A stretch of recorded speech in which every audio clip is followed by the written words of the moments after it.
Again good morning डिवाई family. और एक बार फिर से आ गया हूँ आप लोगों के बीच, आपका हमराज आर जमना। और वक्त हो चला है अब वॉइसेस का। जी हाँ, और वॉइसेस में आप लोगों के पास अलग अलग शो, अलग अलग सेगमेंट्स लेकर आता हूँ। आज लेकर आया हूँ स्टोरी टेलिंग, यानी कि बड़े भाई साहब कहानी, जो कि मैंने पहले अधूरी छोड़ी थी आप लोगों के पास और कहा था नेक्स्ट अंक यानी कि अगला अंक जरूर लेकर आऊँगा। जहाँ कहानी छोड़ी थी उसके आगे बढ़ाता हूँ।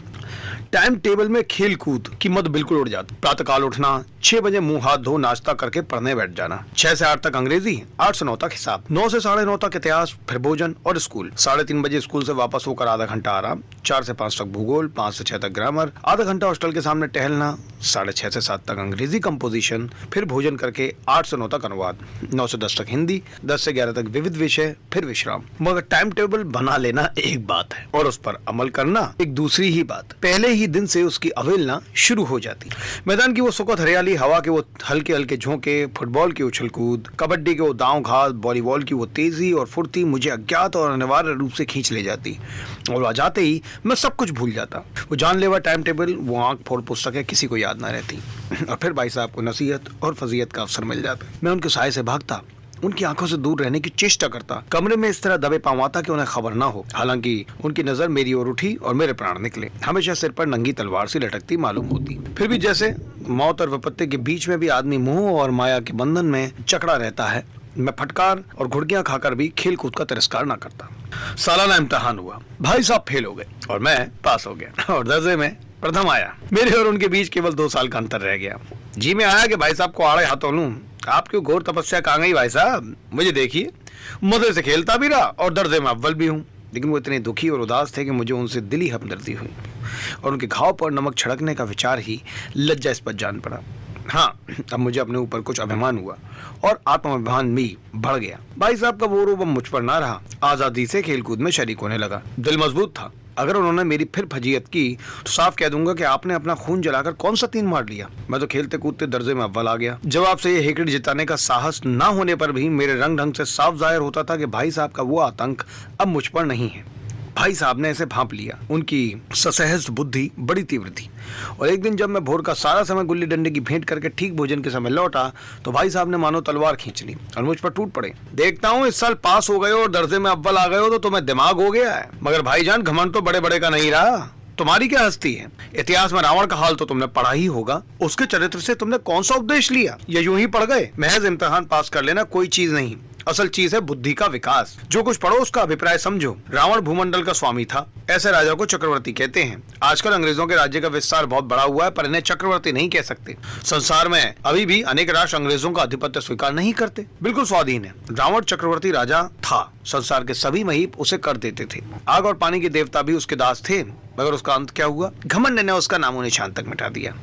कोई उसे एक चुल्लू पानी देने वाला भी ना बचा। आदमी जो कुकर्म चाहे करे, पर अभिमान ना करे। इतना है नहीं, अभिमान किया और दिन दुनिया से गया। शैतान का हाल भी पड़ा ही होगा। उसे अनुमान हुआ था कि ईश्वर का उससे बढ़कर सच्चा भक्त कोई है ही नहीं। अंत में यह हुआ कि स्वर्ग से नरक में धकेल दिया गया। शायर रूम ने भी एक बार अहंकार किया था, भीख मांग मांग कर मर गया। तुमने तो अभी केवल एक दर्जा पास किया है और अभी से तुम्हारा सिर फिर गया। तब तो तुम आगे बढ़ चुके। ये समझ लो कि तुम अपनी मेहनत से नहीं पास हुए हो। अंधे के हाथ बटेर लग गई है, मगर बटेर केवल एक ही बार हाथ लगती है भाई साहब, बार बार नहीं।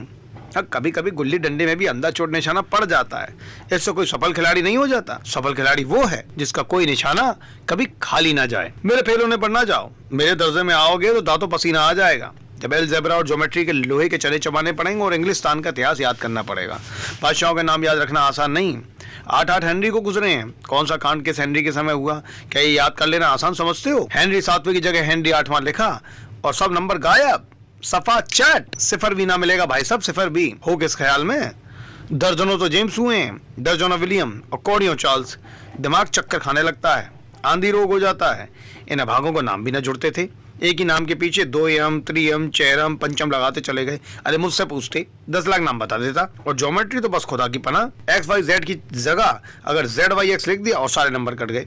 अब कोई निर्दयी मुतमहीनों से पूछो कि आखिर एक्स वाई जेड है और जेड वाई एक्स है, क्या फर्क है?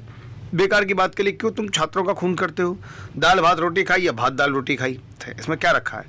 मगर नहीं, इन परीक्षकों को क्या परवाह है। वो तो वही देखते हैं जो पुस्तक में लिखा है और चाहते हैं कि लड़के अक्षर अक्षर रट डालें।